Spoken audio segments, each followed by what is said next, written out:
must not go back to Hogwarts School of Witchcraft and Wizardry. That help will always be given at Hogwarts to those who ask for it.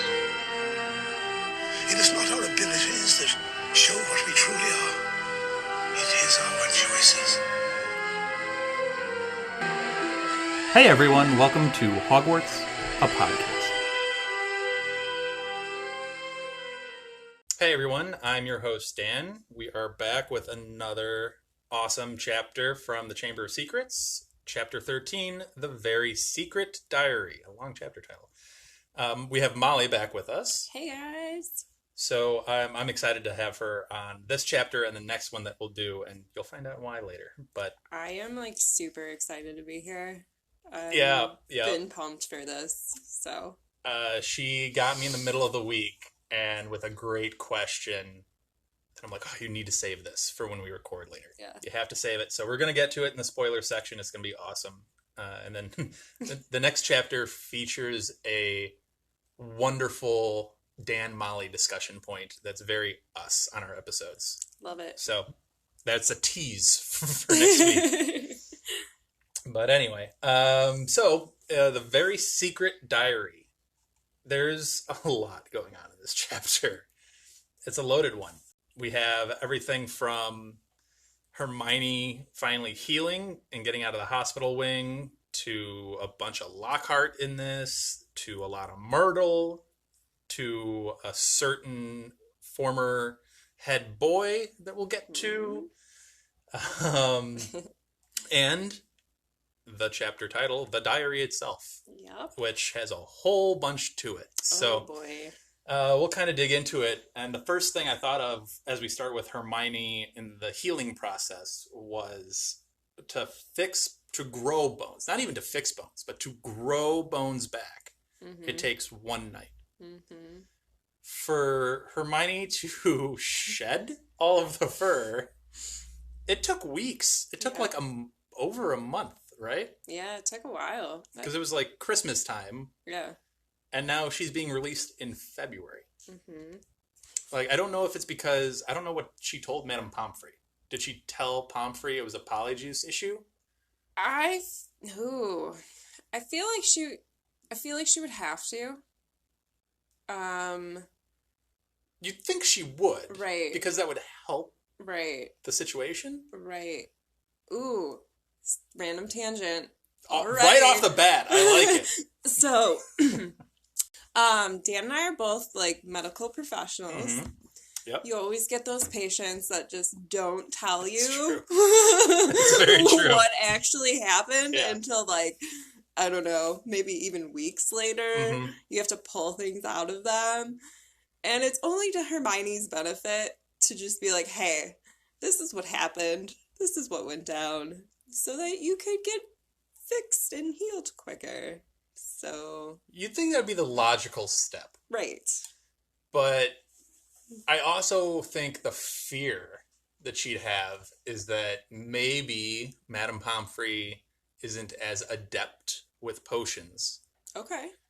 And she's like, oh, this student took a bad batch of polyjuice. Mm-hmm. Maybe I should enlist the help of our potions master. Right. Which would cause a whole bunch of problems. Right. Ooh, yeah. I think that was her fear, probably. Most likely. Because I think Madame Pomfrey would stick to, as the medical professionals, right. Hey, just tell us what's going on. We don't care. Right. We just want to help you get better. We don't care. Just tell us the truth. I don't care what you tell other people. Say you got mauled by a bear. You didn't trip on a Lego. I don't care. Yeah. Just tell me the truth. But does Hermione have confidence in Madame Pomfrey's anti-potion skills? Right. Or HIPAA. Does HIPAA exist?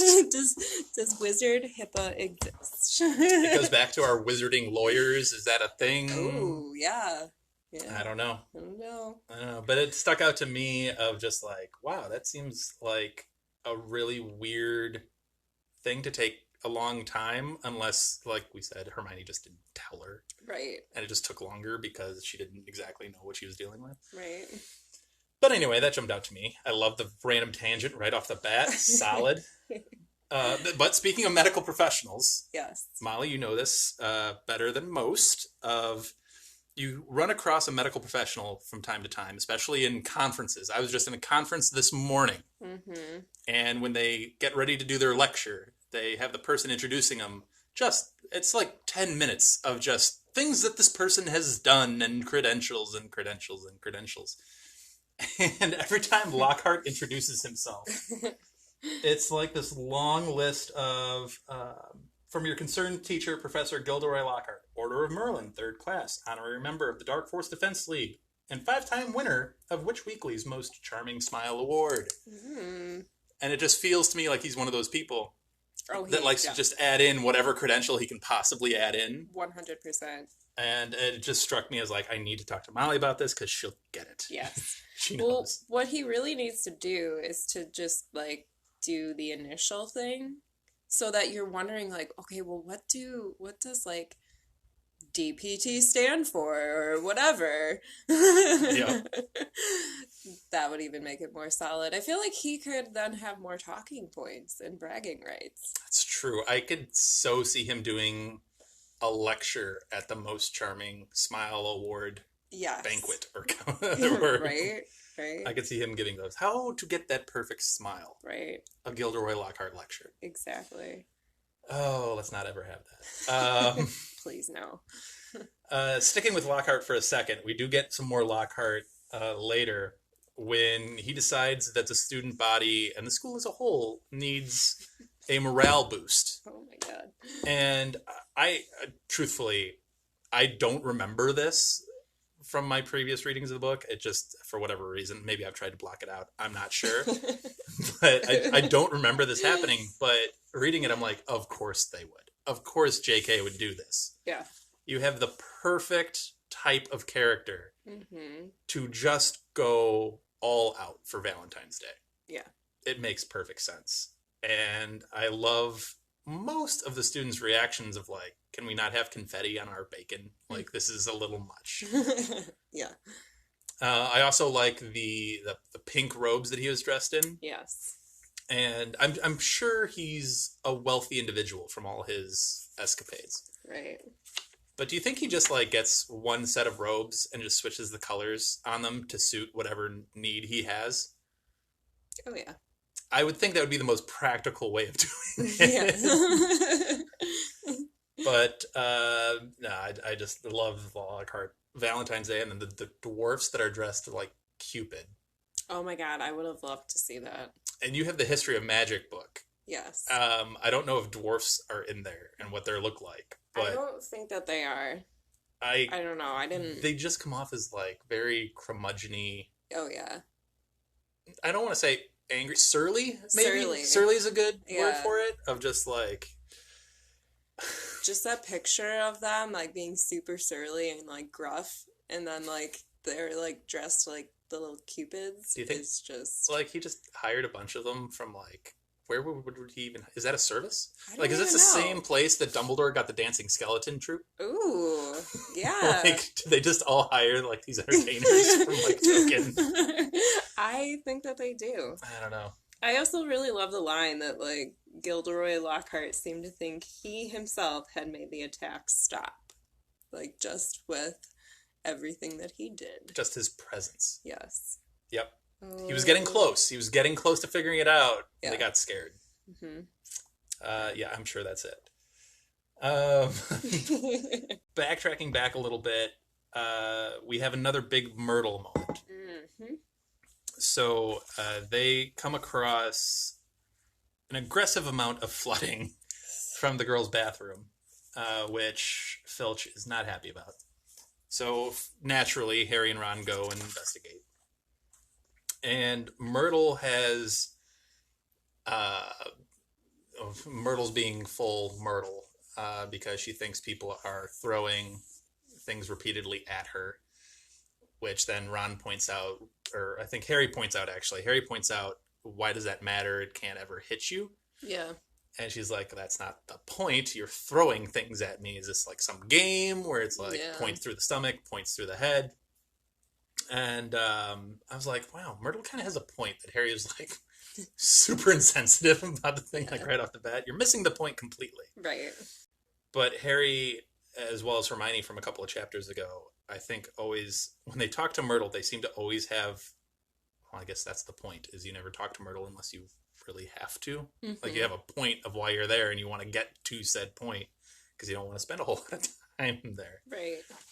But Myrtle kind of points us in the direction of a book, which I think Ron, because Ron is often like the logical one of like, which you'd never think you'd really say that often. Right.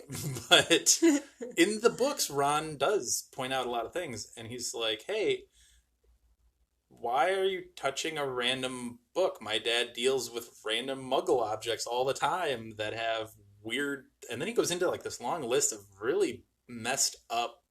Yeah. Magically tricked, I guess, whatever. Right. Like the book that you can never put down. Yeah, or like the limerick one, where you're forced to speak in limericks for the rest of your life. That's one where I wouldn't want that personally for myself. No. But I kind of would want to befriend that person. Yeah, I could see that. Yeah.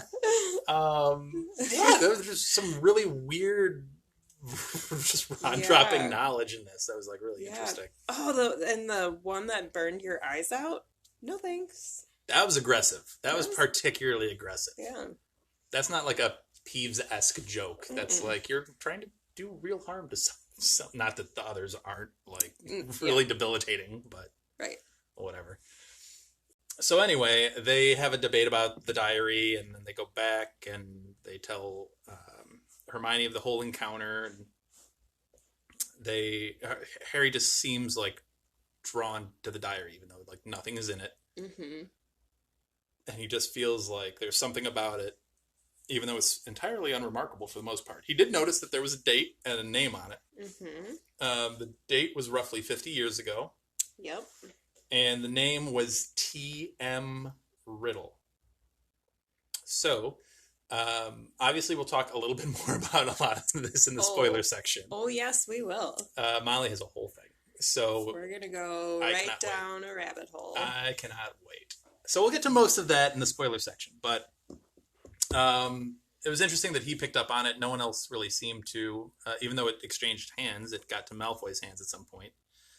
So what happens is one of the dwarfs that we spoke of earlier hunts down Harry to give him a musical Valentine and chases him through a hallway, tackles him by the ankles, and forces this song upon Harry in front of a bunch of people who are now... I feel like Harry should have just taken it. Yeah. And it would have caused less of a scene, less attention. I don't know, though, because, like, I can identify with that. You know, at the age he's at. Oh, sure. Well, yeah. So, side note, again, when I was in junior high, I was in the lunchroom, and I was walking right past, like, the popular boy table, and I tripped right in front of them, spilled everything. It was a day ruiner. It was literally a day ruiner. So I can identify with Harry in this, that, like, yeah, that sucks. That would be a day ruiner. That would be a tough one. Yeah. I was about to say, you got a singing Valentine, or you gave a singing Valentine to someone? That would have been that. Oh, no. Molly was way too shy for that. I don't know why I just tried to speak in the third person. I'm cool with it, actually.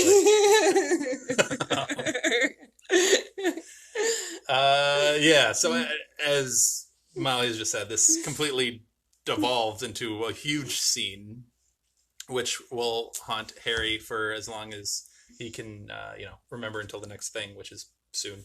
So, I feel like that always happens with Harry. It's like, something's like, oh, this is the biggest thing ever, and then the next thing is even worse. Yeah.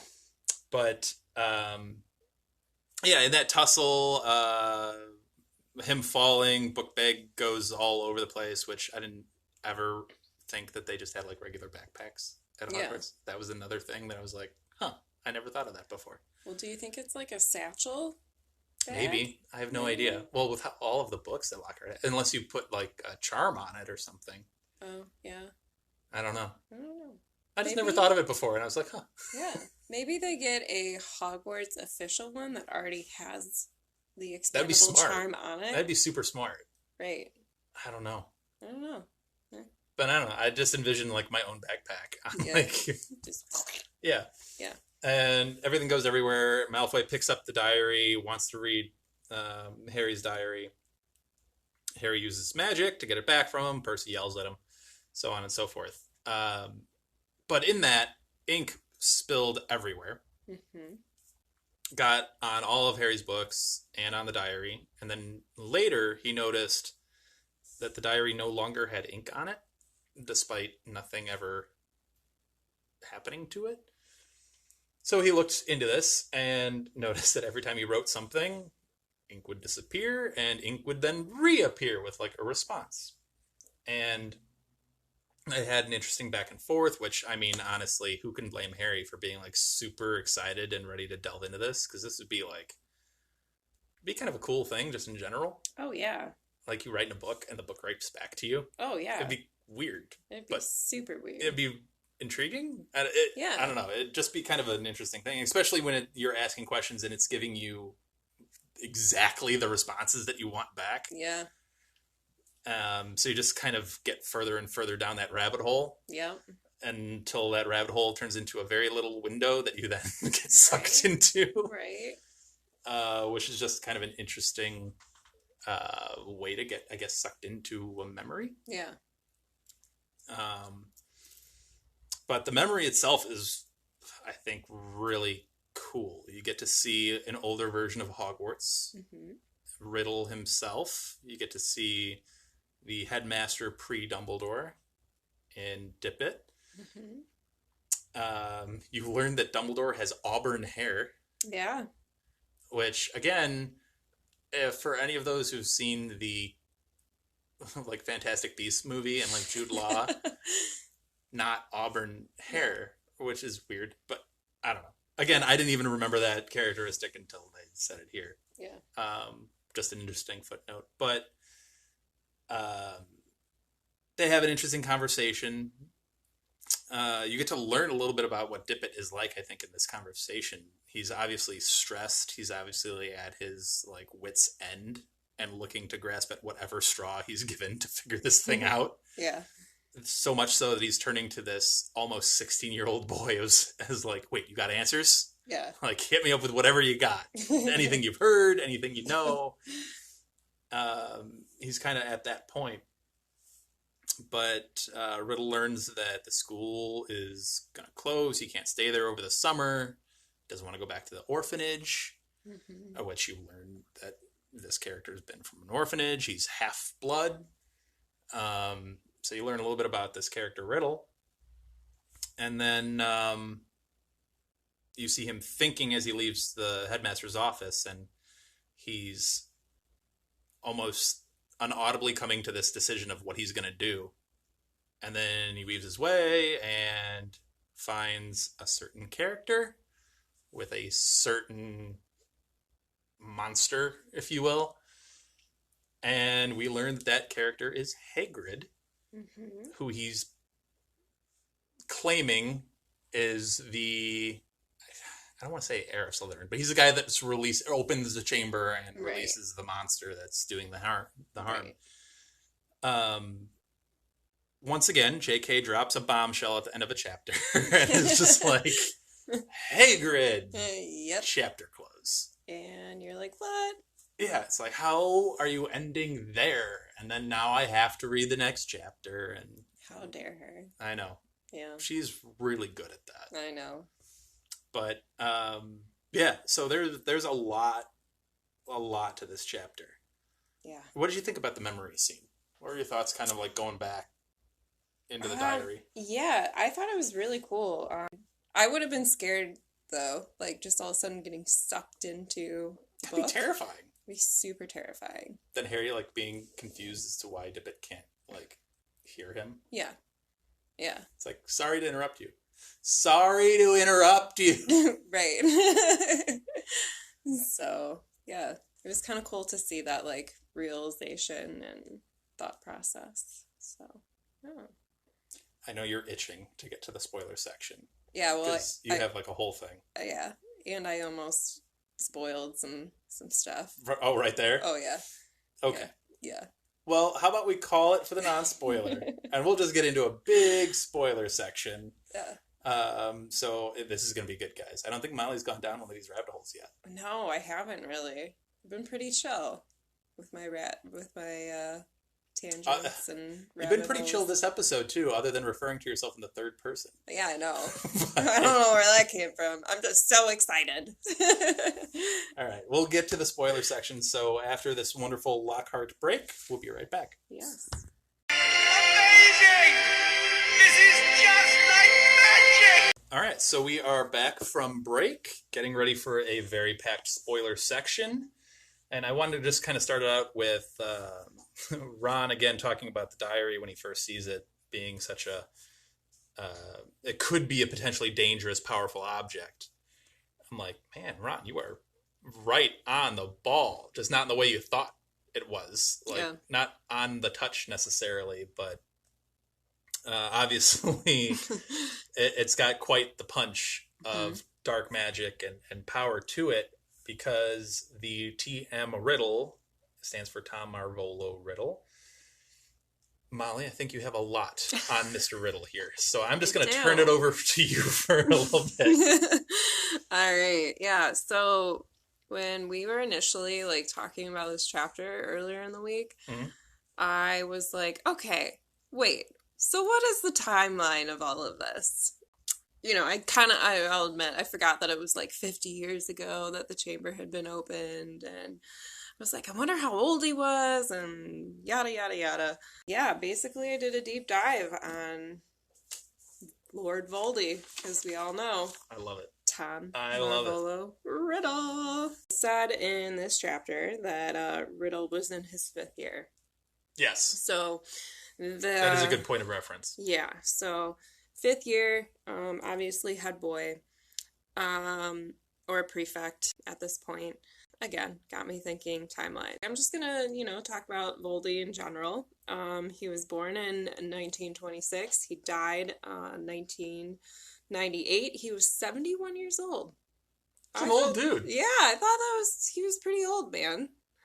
Lived a long life. But when he went away, when he was like mostly dead, does that count against you age-wise? Or do you like save some of your youthful exuberance? I don't think he was very youthful and exuberant at that point. That's also true. He was kind of like not really a person. Also true. Yeah. That's but fair. I also think wizard age is a little different, because isn't Dumbledore like how many years old?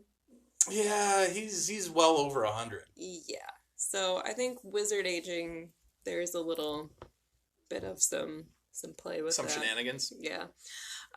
So he was a prefect in 1942 in head boy. His boggart is his own corpse, which I found to be fascinating, because he's afraid of death. Yeah. And he has no Patronus. He probably, because he doesn't have a happiest memory. Exactly. Yeah. So no Patronus. He started at Hogwarts in 1938. He was the age of 16 when he made his first Horcrux. And he graduated from Hogwarts in 1945. So just to... I'm going to backtrack just a second, because now that you got me thinking about this. Yeah. So if he doesn't have a Patronus,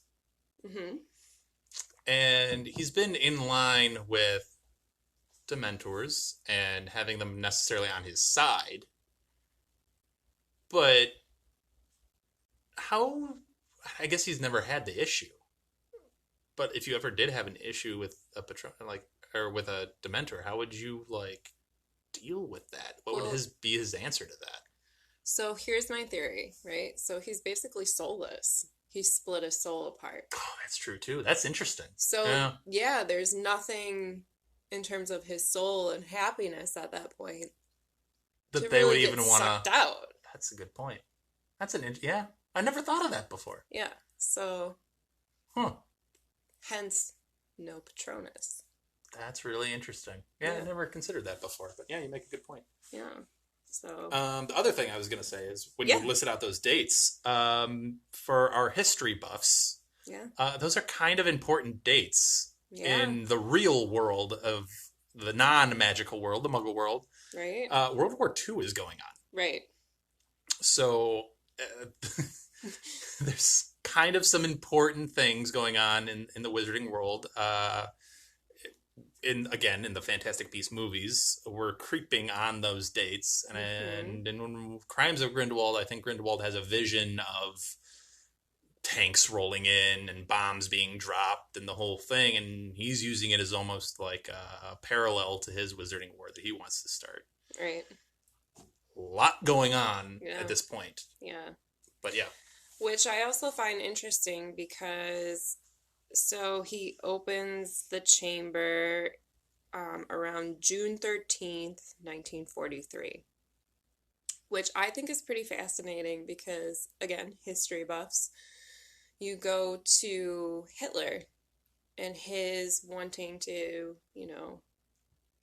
do all the terrible things that he did. Mm-hmm. And you have someone that wants to get rid of all Muggle-born... Yeah, all non-magical. Yeah. He wants a purified race. Right, exactly. So I think it's kind of an interesting parallel that is happening within these two worlds. So, and his ideas are kind of sparked at that point. It must make you wonder, what his thoughts of Grindelwald must have been. Because he was alive as Grindelwald was doing some of this. I think that he is so... I don't know if myopic is the best word, but I think he is so self-focused that he's not probably... His mindset's probably got to be you failed. I'm better than you. Yeah. I'm going to one-up you. Yeah. I'm going to follow through on what you couldn't. Ooh. Yeah. Something like that, maybe? Yeah. Maybe. I mean, we know he's a very... I'll say a quiet arrogance about him. Mm-hmm. He never really, and that's part of his genius, is he's not Lockhart. No. He never boasts. No. He never wants to draw unnecessary attention on himself. Right. He's always in the background, in the shadows, pulling strings. Mm-hmm. Very rarely gets his own hands dirty unless he absolutely has to. Yeah. But he's still within himself very arrogant of I'm the best. Oh yeah. I'm the best, I'm the most talented, I'm the smartest. Mm-hmm. And what I don't know, I will know someday soon. Yeah. It's a very interesting kind of character dynamic. Yeah. Straight up on my deep dive with Voldy, he is a psychopath.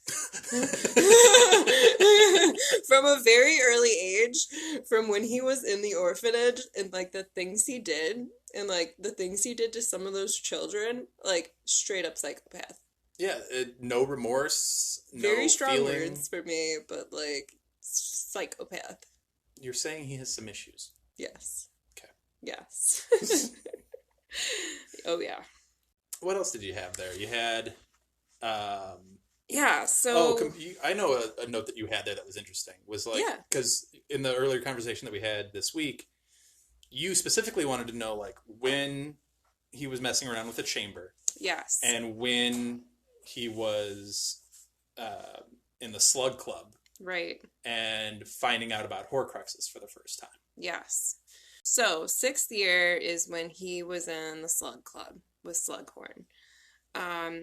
But at that point, he had already had one Horcrux. What he had initially gone to Slughorn for was he was curious whether or not you could make more than one Horcrux. Before the chamber opened, he decided on the name Lord Voldemort. Opens the chamber, 1943, in June. And then the diary is his first Horcrux that he makes. Then in 1943, in August, that is when he goes to the Gaunt house and he kills the Riddle family. The Plumbers. Yeah. Or no, the Riddle family. The Riddle family. Not his magical side. In that, he messes with Morphin's mind. Basically, Morphin admits, like, oh yeah, I killed those people. He gets sent to Azkaban. Then he starts a 6th year at Hogwarts. That's the Slug Club. That's when he asks Slughorn, hey, can you make more than one of these things? And Slughorn's like, what? Why would you want to? Okay, psychopath. Right. But, you know, we all know how smooth talking he was around He's that a very age. charming individual. Yes, very charming. So, yeah. Then, after that, the next Horcruxes that he makes are the next one he makes is the diadem. Because in his last year, he convinces Helena Ravenclaw to tell him where the diadem is. So, he retrieves it, gets it, makes it the 3rd Horcrux. Okay. Then he does his little stint at Borgin and Burke's. And that's like around 1955 to 1961. And that's how he gets the locket. I almost said Lockhart. Which that would be interesting. But anyways. You said the ring was the second one, right? The Gaunt ring? Was that the second one? Yeah, did I skip over that? I just don't think you mentioned the ring was the second. Oh, yeah. So the ring is sorry. No, the ring is the second. You got all excited one. about Morphin, and I said plumbers. And I know. You got all hooked on my tangent. Yes. The tinfoil hat theory that I had. I know. Okay, so let me go back. So August 1943, that's when he goes to the Gaunt house, hits up the plumbers. I can't believe that's a thing now. I know. I love it. I'm a huge fan of that. Marvolo and Morphin Plumbers Incorporated. M&M. The M&M, the original M&M. Yes. So while he's there, he takes the ring. Which again, more to that. Yep. Yeah. Family ring, family heirloom. Makes that a Horcrux from killing his father's family, the Riddles. So then we do the 3rd Horcrux, the diadem. And then he does a stint at Borgin and Burke's, where that's when he gets the locket and the Hufflepuff cup. I'm not even going to attempt to try to say that lady's name that he gets it from. Hepzibah? Yeah. Hepzibah Smith? Yes, her. So she's known to be a descendant of the Hufflepuffs. Helga herself, yep. Yes, Helga. So within that, makes the locket, makes the Hufflepuff cup the Horcruxes. Then it seems like 10 years after that, he starts traveling around. That's like 1970-ish. Which the facts of the dates are correct, and it just makes me think of like Voldemort passing like people in shag carpeted vans doing the disco. Right? Right. And this is where he goes back to Hogwarts to ask Dumbledore to teach the Defense Against the Dark Arts course. And Dumbledore's like, nah, no. Like, I see your game. Mm-hmm. And that's when he hides the diadem in the Room of Requirement. So, then 1970, 1981, that's right around like the First Wizard War.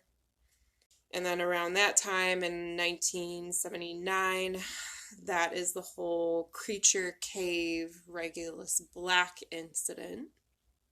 Look at the deep dive that Molly is doing on this. I went very deep. I am Oof. sorry. So, and in that time too, he gave the diary to Lucius. So this answers our questions. He gave the diary to Lucius, and he never told him that it contained a fragment of his soul, but he did tell him that it would open the chamber. Okay. Yeah. Where'd you find that one at? It was like the Harry Potter wiki. Okay. Like the fandom wiki kind of thing? Yeah. Gotcha. So, that's hearsay. So, I don't know. And he also gave the cup to Bellatrix to hide in their family. Yeah. So, in the vault. In 1979, he also returned the ring back to the Gaunt Shack. And then October 31st, 1981, we all know that date. That's when he attacks Harry, and he makes Harry the the key to the prophecy. Yep. And then they said it was like the missing years, obviously, 1981 to 1994, when he loses his physical form and his magical powers. What was the years on that? 1981 to 1994. So 13 years? Yeah. So that's 13 years that, Yeah. could be a young dude. Right? Like a young dude of 57 instead of 70 or whatever he is. 71. So, yeah, and I mean, again, like, it was super interesting. Like, he apparently, like, tried to inhabit animals, but, like, he thought that their bodies weren't really, like, equipped for magic, which makes sense. I don't know. I wonder which animals he'd try to inhabit. Like, would he go for magical specific? Probably, I don't know. Like, would he try for a dragon just to be like, I'm a dragon? Right. Could you imagine, like, a talking, like, dragon? It'd be I crazy. mean, why not? Why wouldn't you just take that shot? Right? With a wand. We're known for going down weird tangents. I love it. So then he returns to his full strength, 94 to 95-ish. Because 95, June 24th, is the Triwizard Tournament. And then the Second Wizard War begins. And then Nagini becomes his seventh Horcrux. But to him, because he doesn't know that Harry is an accidental Horcrux, he assumes that it's the sixth Horcrux that he's made. And the seventh part of his soul would be his own. His own. Gotcha. Correct. Yeah. So summer of 94 summer of 94 was when he apparently made Nagini. Which, I guess, again, I've never thought of that, but it makes sense that it would be post Harry. Yes. That does make sense. Yeah. And if you really want to know, I have all the start dates for the Horcruxes and all the end dates when they were destroyed. So the diary, 43, destroyed 93. The ring, 43, destroyed 96. The locket was, they said around 1946, but before 1979. I was like, all right. And then it was destroyed December 28th, 1997. And then the cup was, again, 46 or later. And that was May 2nd, 1998, which was the Battle of Hogwarts. Right. Then the diadem, 46 or later. May 2nd, 1998 was when it was destroyed. Nagini, summer of 94, which sounds really funny. Like, the summer of 94. Destroyed May 2nd, 98. And then Harry, obviously, was October 31st, 1981. And then May 2nd, 1998. But technically... Kind of, sort of. Yes. It was kind of sorta on that one. So Interesting. yeah. The other thing that when you bring up all the dates and all of the timelines of this thing, it's also intriguing to me that in his 5th year, he opens the chamber and is responsible for a death. Mm-hmm. And after that year, before his 6th year, because he's made the Horcrux at that point, meaning he has killed, specifically, directly this time. And that 5th year to through the end of the 6th year is, I guess you could, starting in the 5th year and ending throughout his rest of his years at Hogwarts is like the real formation of Voldy that you know. Oh, yeah. And it escalates so quickly. It does. Like, once he finds out what he's really, truly, fully capable of, yeah, he never looks back. No. And he takes off like 150 miles per hour. Right. And it's almost alarming at the speed and swiftness that he does each progressive thing. Yeah. And he's only slowed down in some of those gap dates by having to find said things. Right. He has no issue, and he seems to have a very thought out, methodical, psychopathic, if you want, plan for this whole thing. Yeah. And this whole plan of his, which is just, it's insane. And we can get through it as we go and as we discover these things through the books. But with the diary being like fully outed in this chapter, we figured it was a good spot to actually like start this this kind of Horcrux conversation, being like, it's a fascinating one. And they give us a lot through the books that we don't necessarily like pick up on a first read. But you kind of pick up on these types of things the second, third, fourth read through. Yeah. I do have a question on Horcruxes, since you laid them out so wonderfully. Yeah. So we see some of them have an innate power to them. Yeah. An innate magic. Like, Voldy's plan for this was genius in multiple ways. Like, one, just the thought to even do this is brilliant. It's psychopathic. Yeah. But it's brilliant nonetheless because it accomplishes his ultimate goal of theoretical immortality. Yeah. He succeeds in that for the most part. Never thinking, like, with how much of an introvert, an extroverted introvert or an introverted extrovert, like, because he's so charming, like, he comes off so well. But really, he's a very introverted private person. Well, I think he views people as, like, tools for his, plans. Like, I don't think that there's any kind of, like, extroverted, I get, like, energy from hanging out with these people type thing with it. Yeah. I think he's smart, he's intelligent enough to use people to get what he wants, I guess. Which is what we see here with the diary. But before we get back around to the diary, that, like, the idea that no one's ever going to figure this game out because no one knows that much about me, because I don't let people in a whole lot. Yeah. I don't let people know about my life. Right. So there's that extra layer of protection. Right. Then there's, like, the idea of him hiding it in relatively ordinary objects, which is another brilliant defense system of who's going to suspect this book, who's going to suspect a ring or a locket or a cup or anything like that. The diadem, okay, maybe the diadem, but like other things like that, it's very random, ordinary object, which is what they comment on in the 7th. They're like, how are we going to find them? We don't know anything about this. That's another brilliant layer of defense.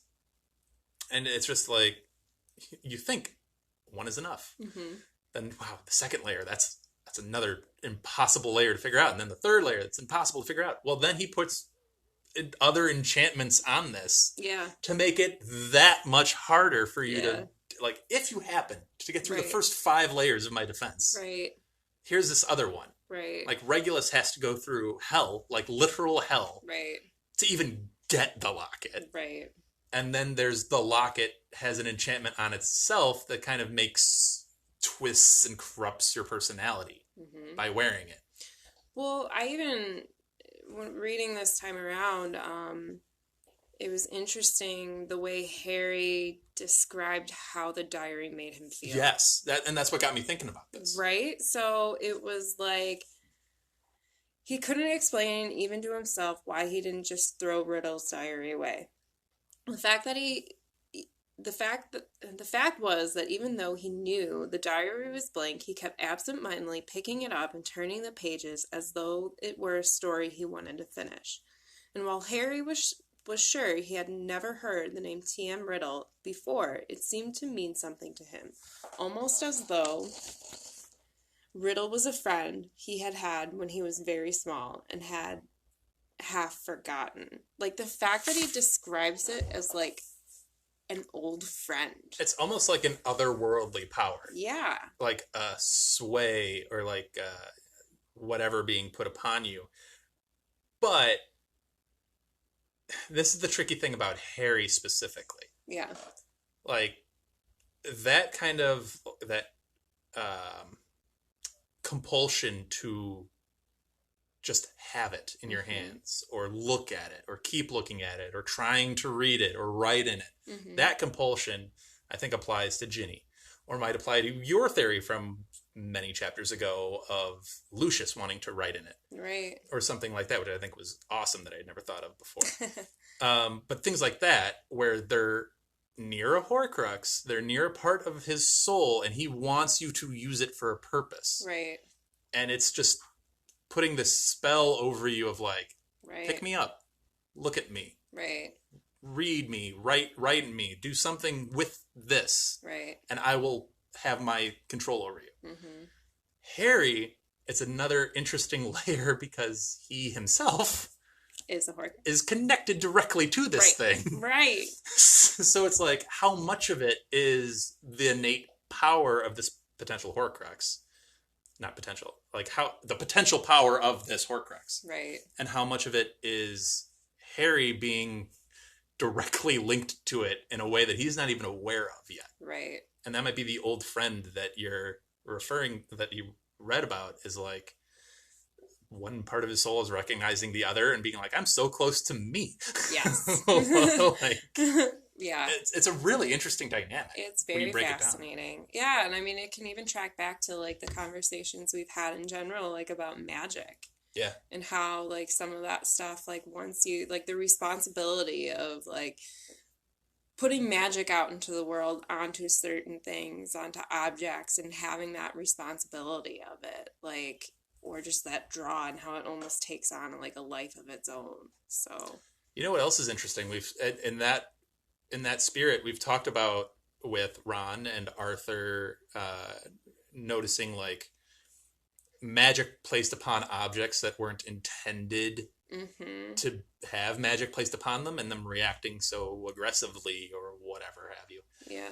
And, you know, is that because they're non-magic? Right. And they're having magic forced upon them? Well, this diary, as Harry astutely points out, it's from a Muggle town, or it's from a Muggle like production company. And here's Voldy placing not just magic, but like insanely powerful magic upon this. Does that intensify it? Right. Does it make it more dangerous? Ooh. Or does it not? That's a good point, Dan. I don't know the answer to that. Yeah. And I'm just kind of spitballing here. But I don't know. I don't even know if he accounts for that. Yeah. But like some of this stuff, like obviously he intends for the ring to put a curse on you. Like he intends for that ring to never be on another person's hand. Right. And have that person live. Right. Or just like the intention behind it. Here's my question though, and we never see it. Yeah. The cup. Yeah. Like we see the enchantments placed around the cup. Which are substantial and would probably kill 99% of those that tried to take it. Right. But you'd think the cup would then have some inherent magical property. Yeah. I'm sure it does. I just don't think she really She really never got into it. I guess the diadem doesn't really either. Yeah. Although it's supposed to have its own inherent magic prior to that even. Right. Which, how does that affect it? Oh my God. Again, like the layers Yeah. that's surrounding these Horcruxes and Voldemort's defenses for them. And really interesting to kind of pick through it. Right. And I'm thankful we're getting the start of it now, but Yeah. we get it through multiple books. Yeah.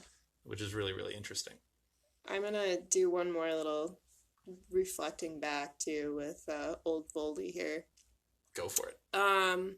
We were talking about like how he can be very, what was the word you used? Like suave with people, you know. He's going back to him being a psychopath. Like if you think about some famous serial killers, if you're into that kind of thing, I know we're taking a very dark turn. They tend to be very charming individuals. Yes, like Ted Bundy. Yep. You know, there was a whole cult for Manson. Like H.H. Holmes Right. was known to be a very charming guy. Right. Lure women back, yeah. Yeah. So I don't know, man. He's one interesting psychopathic dude. And now we've talked about like what J.K. has intended and what she hasn't intended in her writing. Some of what we're talking about now, I do believe she meant to have those connections with serial killers' tendencies, like psychopathic tendencies. Right. The World War II references are way too numerous to just be like random. To just blow over. Yeah. Yeah. So those, I think, are fully 100% intended to kind of give you the picture of who this person is. Mm-hmm. Even though she might not intend for you to pick that up now, per se, in this book. But throughout the series, you definitely get those hints and tendencies. Right. We're running long on the spoiler section, which we knew we would be. So, but I do want to end on, I guess, a lighter-hearted note, even though it does involve one of the Horcruxes, the diary. Memory magic. Yeah. Here we kind of see it in an interesting fashion of, and I would be just as confused as Harry, of like, what do you mean show me? You're a book. Right. Like, how are you going to show me? Are you going to suddenly like draw beautiful illustrations? It becomes a pop-up book. Who knew Tom Riddle was a great artist? Right. I don't know. But no, in like the date, in like the checkbox for the date or whatever it was. Yeah. It looks like a TV screen. Yeah. That just becomes bigger and bigger and wider, and then just lets Harry fall through. It's a very interesting form of magic. Yeah. Which it just shows his incredible talent. That's mind-blowing magic. Yeah. I don't think most would even consider plausible. Right. But he does it. It's like, and you brought up the point in our break of he's taking the idea of a pensieve. Mm-hmm. And like he's like making a giant rotary like phone. Yeah. Into like one of those small little cell phones that we all started with before they got bigger and bigger and bigger. Right. He's like making a microchip out of like old technology, essentially. Yeah. It's a really interesting thought. Side tangent. Charlie and the Chocolate Factory. That's what I'm now picturing. Yep, for sure. It's just, I don't know. It's interesting, especially when you compared it to the pensieve of just like falling into a memory and getting fully engulfed in it and living it. Yeah. It's a really interesting kind of thing. Ooh, would you do it? Go back into like my memories? Yeah, like a pensive or... So it can be very, very useful. I think, doesn't Dumbledore at some point say like he uses it to clear his head because he'll put memories into the pensieve, not to go into them, just to kind of clear his head of them, I would think. So, yeah. And just kind of like sit and reflect without a bias of this or that. Yeah. Which is another interesting take on it. Yes. If you remove a memory from yourself and just be like, I'm out. We see it weirdly. Memory magic is weird because we see it with Slughorn, where he alters his own memory, but is still able to access it. Yeah. it's memory magic is really interesting in this series, and Slughorn like being able to alter a memory but still access the original when he wants, and I guess this all started me and this tangent. Would I do it? In the context, yeah. If I had to like remember a detail from something, or because you know how memory works, it's like you remember maybe one part of it, but the rest is kind of like a blurred, vague thing that you might not know every single detail. And if you can go back into the core memory and be like, oh, she was wearing this that day, or whatever. I had walked down that street, or you know, whatever. Well, I don't know how true this is. We'd have to like fact check me. But I also heard one time that like when you're remembering something, you're not remembering like when that happened. You're remembering the last time you told that memory. The memory is the memory? Yeah. Yeah, okay. So that's interesting. Like, it would be interesting to be able to take that memory out and then go to like the original, you know. Also, like, it'd be interesting to go back to like if Slughorn can pull from his like subconscious the original. Well, could you go back to when you were like 3? Ooh. Like something you don't necessarily like. I don't know what the age of consciousness is, like 6 or 7 of whatever. When you start like really figuring out purposefully what to do, and you start pulling memories from like before then. Yeah, it could work in a bunch of different ways. Right. I mean, you can get. This is a tangent. Now I'm going down the rabbit hole. Right. Of like if you had a family member or something that passed away before you were like 8, and you can like go back and remember what they were like, or a friend that you had in middle school that you don't have anymore, or whatever. Right. That moved away. Right. You can like relive almost, but that's a scary thing to go down that rabbit hole that you never want to escape from either. Yeah. It's almost like the Mirror of Erised in a way. It could be. It's like a different version. No, I feel like we're down the rabbit we went down. hole We went down of wizard neuropsychology.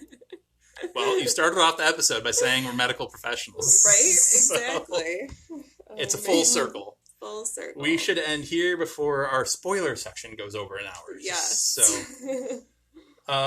with that, we will end it. And Molly was returning for the next chapter next week, and I'm sure we will have more tangents on that. We have one tangent already planned. Right. So, there's your tease for that. Please come back, join us. We hope you enjoyed this episode. Thanks for listening. Check us out on Twitter. This weekend, we actually have March Madness here in the United States.